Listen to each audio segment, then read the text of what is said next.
Hello and salam alaikum to my Muslim viewers and hello to my non-Muslim viewers. This is part 3 of the responses to Dr. James White. Here I expose the lies and distortion of Dr. White when it comes to both Christianity and Islam.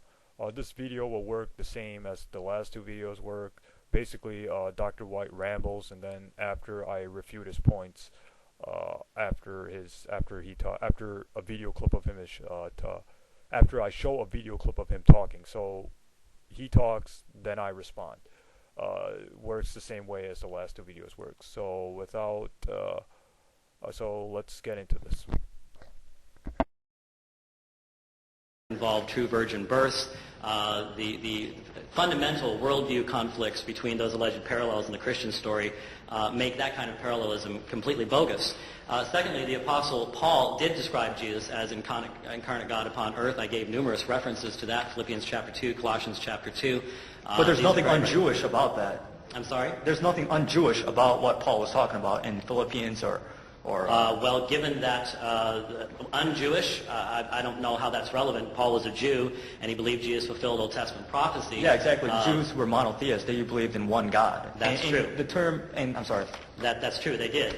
But given that you asked about 4 or 5 questions there, likewise, the only evidence we have for the teachings of Jesus are the Gospels from the first century.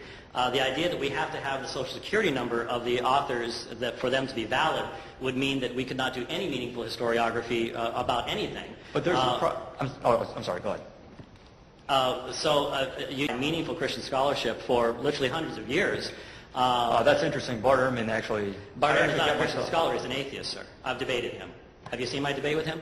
On the New Testament, is the New Testament reliable? Yes. I've seen parts of it. I haven't had time to see the entire... Okay, this is where Dr. White is caught red-handed lying. Dr. Bart Ehrman, it was a Christian who later on became an atheist, and Bart Ehrman does not represent liberalism. He represents moderate. He's a moderate. So I don't know what Dr. White's talking about here. He's completely off track, and he's just lying to the audience. Bart Ehrman was a Christian who became an atheist. Christian believers that would be consistent with your own view of the Quran, because remember, Bart Ehrman does not believe that any ancient document that contains textual variants could come from God, which would include the Quran.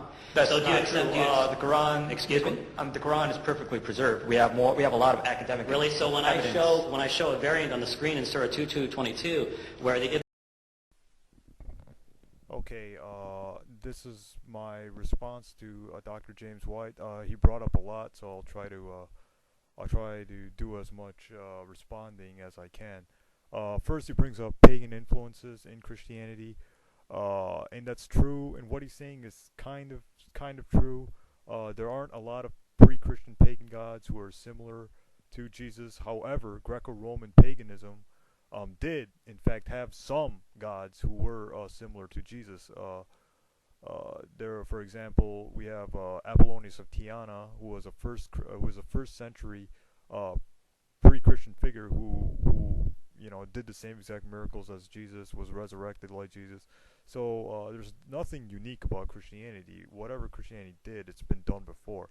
As for Ibn Masud did agree with Uthman. The Ibn Masud Codex is Ibn Masud did not die with disagreeing with the Uthman Codex of the Quran, and I'll leave